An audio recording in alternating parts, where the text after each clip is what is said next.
J'ai rendez-vous à 19 heures au cinéma et puis je ne me débrouille pas bien, je pars trop tard. Et donc c'est sûr, je vais arriver en retard, c'est sûr, je vais rater le début du film. En plus, sur la route, eh ben, il y a des bouchons, il y a des vendangeuses, c'est la saison en ce moment, il y a des vendanges, donc vendangeuses, tracteurs. Donc c'est sûr de sûr, je vais arriver en retard. Eh ben, qu'est-ce que je pourrais faire? Une réaction classique, eh ben, je m'énerve après moi de ne pas m'être préparé assez vite, d'être parti en retard. Je m'énerve après les vendangeuses, après les automobilistes qui n'avancent pas assez vite. Et puis je m'énerve, je rumine toutes ces pensées-là pendant mon trajet. Va plus vite, j'aurais dû faire mieux. Donc je suis en colère tout le long de mon trajet. Et puis j'arrive au cinéma, du coup, je suis un petit peu énervé. En plus, le film a commencé sans moi comme je l'avais prévu. Donc je suis énervé d'avoir raté le début du film. Et puis à la fin, il est peut-être sympa le film, mais je suis pas content, je suis déçu parce que j'ai raté le début et j'aurais bien voulu le voir. Et en plus, si j'avais rendez-vous avec quelqu'un, j'ai pas pu voir cette personne. Donc je suis contrarié de toute cette situation et de la façon dont je me suis débrouillé. Imaginez un YouTuber qui vient de poster sa vidéo sur YouTube. Alors, il a fait tout le montage sur son ordinateur, il a téléchargé sur ordinateur, il a téléchargé sur YouTube, et là il se rend compte qu'il s'est planté, qu'il y a une erreur à la fin du montage. Eh ben c'est pareil, réaction classique, qu'est-ce qu'il va faire? Il va s'énerver après lui, de ne pas avoir fait attention, tout le temps qu'il a perdu, tout le temps qu'il a gâché. Enfin, voilà, des idées comme ça vont tourner en boucle, il va un petit peu ruminer des idées un peu désagréables, ça pourrait se comprendre, et c'est quelque chose qui arriverait assez fréquemment. Une personne qui aurait été trompée par son conjoint ou sa conjointe, il y a eu séparation, et donc 6 mois après, un an après, la personne qui a été trompée, toujours en train de ruminer ses pensées. Mais oui, tu te rends compte ce qu'il m'a fait, comment il a pu oser me faire ça, c'est vraiment pas sympa, c'est un monstre ou c'est un salaud, enfin peu importe tout ce que va penser la personne, toute la colère qu'elle va encore avoir. Et peut-être même que son ami ou ses amis lui diraient, bah oui, t'as raison, t'as vu ce qu'il t'a fait, c'est terrible, tu méritais pas ça. Vous remarquez, on est quand même assez fort, notre cerveau en tout cas est assez fort, pour ruminer ce type de pensée, pour cultiver de l'inconfort, même de la souffrance, hein, carrément. Alors que face à toutes ces situations qui déjà sont désagréables en elles-mêmes, j'ai envie de dire, peut-être qu'on ne mérite pas la souffrance qu'on va rajouter, et donc peut-être qu'on pourrait cultiver des pensées utiles, des pensées agréables, ou des pensées qui nous poussent à trouver des solutions. Tiens, si je suis en retard pour mon cinéma parce que je m'y suis pris trop tard, et ben une fois que je suis dans la voiture, de toute façon c'est trop tard, c'est trop tard. Perdu pour perdu, il n'y aura plus grand chose à changer. Eh ben, je peux peut-être me permettre de m'apaiser, apprécier le paysage, apprécier les gens, ne pas justement cultiver cette colère envers les autres conducteurs qui sont devant moi parce que ça ne changera rien.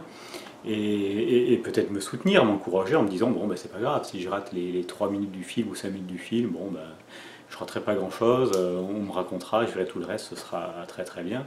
Et vous voyez que si je commence à me dire ça, eh ben, tout le trajet va se passer d'une façon beaucoup plus agréable, beaucoup plus apaisée. Si le youtubeur qui s'est rendu compte qu'à la fin de la vidéo il s'était trompé, ben la même chose, au moment où il s'en rend compte, c'est déjà très désagréable de voir ça, parce qu'effectivement, effectivement, il a perdu du temps, effectivement il va falloir retravailler dessus, effectivement il va falloir faire des modifications. C'est du temps perdu, c'est vrai, la situation est désagréable, c'est vrai. Mais il ne mérite pas en plus de se rajouter plus d'inconfort et plus de souffrance, en disant que ça va pas, qu'il a fait des fautes, qu'il s'est trompé, pourquoi lui, toutes ces choses-là. Au contraire, il peut cultiver un état d'esprit, des pensées qui va plutôt l'encourager, l'aider, le soutenir et peut-être trouver des solutions. Eh ben oui, il y a eu une erreur de fait. Eh ben, peut-être que la prochaine fois, je vais faire attention à bien regarder ma vidéo en entier, pour pas me faire avoir. Et puis ben, là, il faut juste que je me remette au travail. Allez, ça y est, je m'y remets. Et vous voyez que si la personne se remet au travail, en étant plus détaché de l'erreur qui vient de se commettre, eh ben, il va se passer la même chose, c'est-à-dire ben, il va devoir refaire ce qu'il y avait à refaire, mais ce sera beaucoup plus confortable, ce sera beaucoup plus agréable à refaire. Et en plus, bon, il aura mis en place une solution, tant mieux, il ne pouvait rien faire de plus, c'était fait, c'était fait. Donc au moment où il souffre parce qu'il se rend compte qu'il s'est trompé, ben, après qu'il rajoute, qu'il cultive de la souffrance supplémentaire ou pas par son système de pensée, ou au contraire qu'il cultive des pensées agréables ou neutres ou bienveillantes, eh ben, j'ai envie de dire, au final, il vaut mieux que la situation se passe en cultivant des pensées agréables, positives et encourageantes.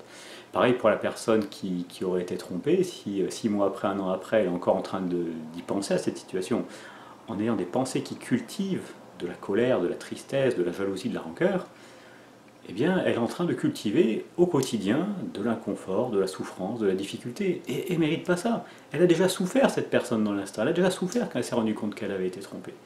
Donc, vous voyez, c'est vraiment la double peine si, en plus de la situation désagréable, on continue à cultiver des émotions, des pensées difficiles, des pensées inconfortables.